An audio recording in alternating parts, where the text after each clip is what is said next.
तो आज आपको बताते हैं टीरी किताब पौधे के बारे में। सबसे पहले जब मैंने प्रवेश किया तो एक साइंस एग्जीबिशन में एक व्यक्ति द्वारा छोटे बच्चों को व्याख्यान दिए जा रहे थे। बहुत ही सुंदर लग रहा था, बच्चे ध्यान से सुन रहे थे और उनकी किताबें भी थी जो बच्चों को आकर्षित कर रही थी।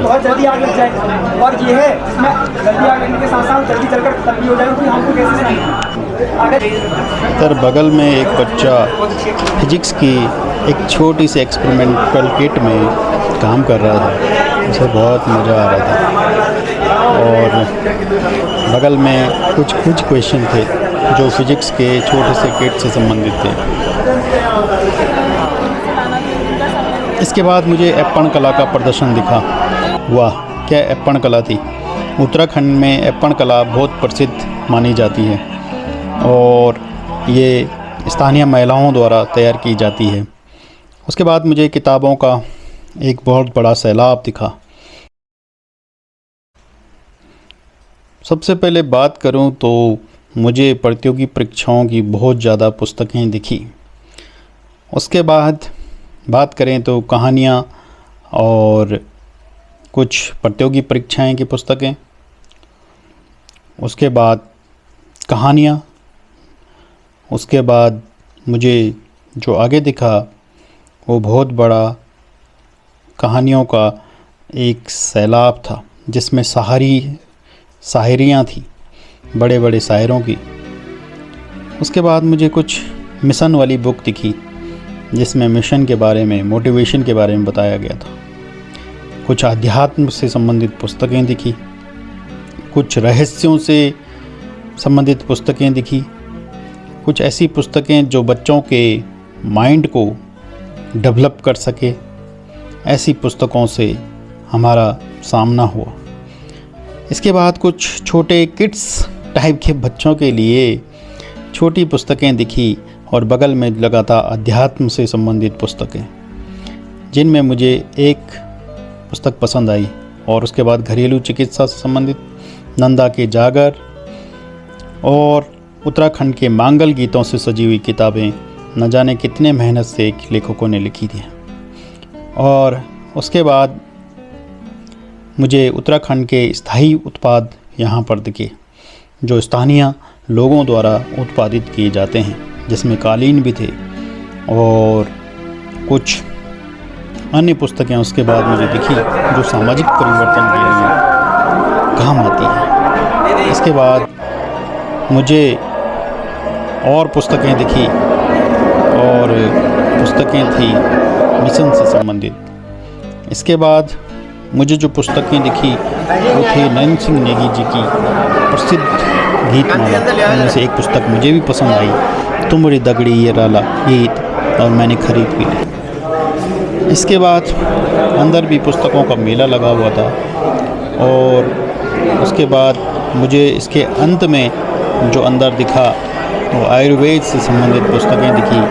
और सबसे बड़ा आकर्षण का जो केंद्र था वो था बाल लेखन कार्यशाला का।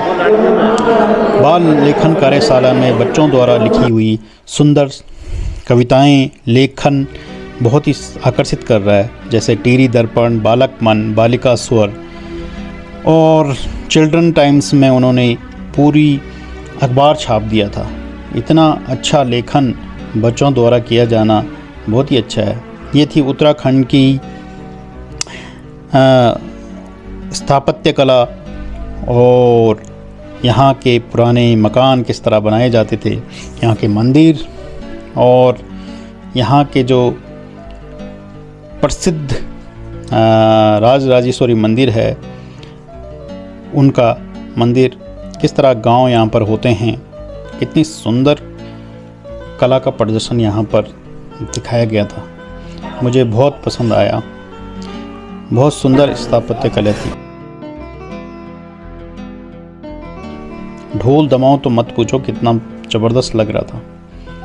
और इसके अलावा परेड़ू जिसमें मट्ठा लगाई जाती है वो भी मुझे वहाँ पर दिखा। कितना सुंदर था यार, मज़ा आ गया। इसके अलावा एप्पण कला जो बच्चों द्वारा दिखाई गई थी। I is reading in class 5th। आज मैं आपको इपन और लिपन के बारे में बताऊंगी। मैं लिपन के बारे में आपको बताऊं तो ये हम वेस्ट चीज़ों से बताते हैं कि जैसे हम केक खाते हैं तो उसके पीछे का जो बेस होता है हम उसे फेंक देते हैं। बहुत से लोग इसे फेंक भी देते हैं, तो हम इसे यूज़ करेंगे।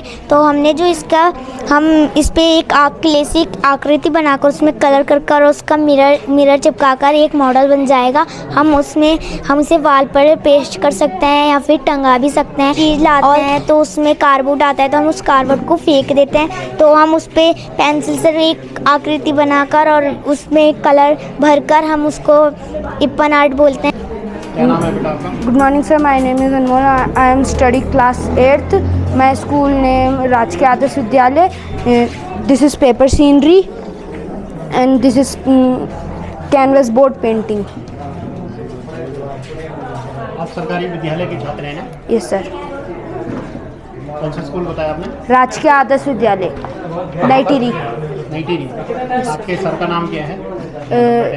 भट्ट सर। ये क्या दिखा रहे हैं अभी?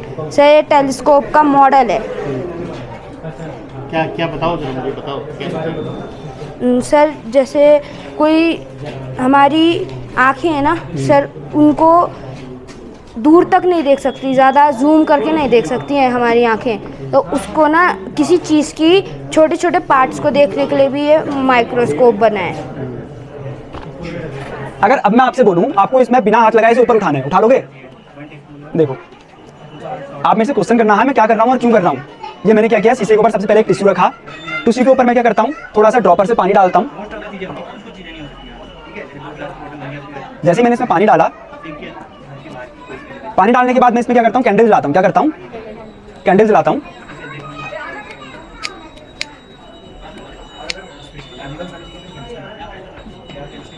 ठीक है, अब जैसे मैंने इस एक्सपेरिमेंट किया था ना, सेम इसमें भी करूंगा। मैं इसके ऊपर क्या रखूंगा, ग्लास रखूंगा। क्या रखूंगा, अब आप मुझे बताएंगे मोमबत्ती क्यों बुझ रही है। धीरे धीरे देखेंगे इसमें मोमबत्ती बुझना शुरू होगी। मोमबत्ती बुझ गई। अब बताओ मोमबत्ती क्यों बुझी होगी, क्योंकि ऑक्सीजन का लेवल कम हुआ, कम होने की वजह से मोमबत्ती बुझ गई। वरना लो या हाई, लो बढ़वाना। और जैसा कि आपने मेरे को बताया था आपके पास ज़्यादा रुपए हैं, मेरे पास कम है, तो आप मुझको दोगे। वैसे ही बाहर ज़्यादा हवा है, यहाँ से कहाँ को जाएगी, बाहर से अंदर को। लेकिन रास्ते में क्या है, शीशा है, तो क्या शीशा उसको जाने देगा? नहीं जाने देगा ना, कहेगा पहले मैं अंदर जाऊंगा। लेकिन शीशा तो अंदर जा नहीं सकता है, एयर पर फोर्स लगा ही रही है। तो देखना ये शीशा इसके मुंह पर चिपका होगा। देखा, अब एक बार वाह करो। ये और देखोगे। इसके बाद मुझे दिखा बीज बचाओ आंदोलन के व्यक्ति जो कि काम कर रहे थे महान। जी, ये जो आप विविधता देख रहे हैं, ये हमारी धरोहर हैं, हमारी खेती की धरोहर हैं और हमें ज़िंदा रहने के लिए ये बहुत ज़रूरी है। जो ये बीज हैं, ये राजमा के जो बीज हैं आप देख रहे हैं, 200 तरह की राजमा यहाँ पे है। नौरंगी जो है 12-13 वैरायटी नौरंगी की हैं। ऐसे ही 12 नाजा की अलग अलग विविधताएं हैं। ये जो अनाज हमारे लिए हैं ये बहुत ही फ़ायदेमंद हैं। और ये जो एक मूवमेंट है, ये 80 के दशक में बीज बचाओ आंदोलन नाम से एक मुहिम छिड़ी गई थी। और आज वो मुहिम एक बड़े स्तर पे आज पूरे देश दुनिया उसके पीछे भाग रही कि आज हमें जो ये प्राकृतिक अनाज है, हमारे जो पीढ़ी दर पीढ़ी चले अनाज हैं, वो ज़िंदा रहने चाहिए। तो सर आप बीज बचाओ आंदोलन जी, ये एक एनजीओ है? नहीं, एनजीओ नहीं है, ये एक मूवमेंट है। ये मूवमेंट है केवल। आप कैसे काम करते हैं, फ्री में काम करते हैं? नहीं, हम लोग तो क्या करते हैं, जो भी अनाज हमने उगाए उसके बाद जो अपने खाने के बाद बच जाता है तो वो हम लोगों को बेचते भी हैं। और कलेक्शन इसका हम लोग अपना खुद कलेक्शन भी करते हैं और दूर दराज लोगों तक भी अनाज पहुंचाते हैं।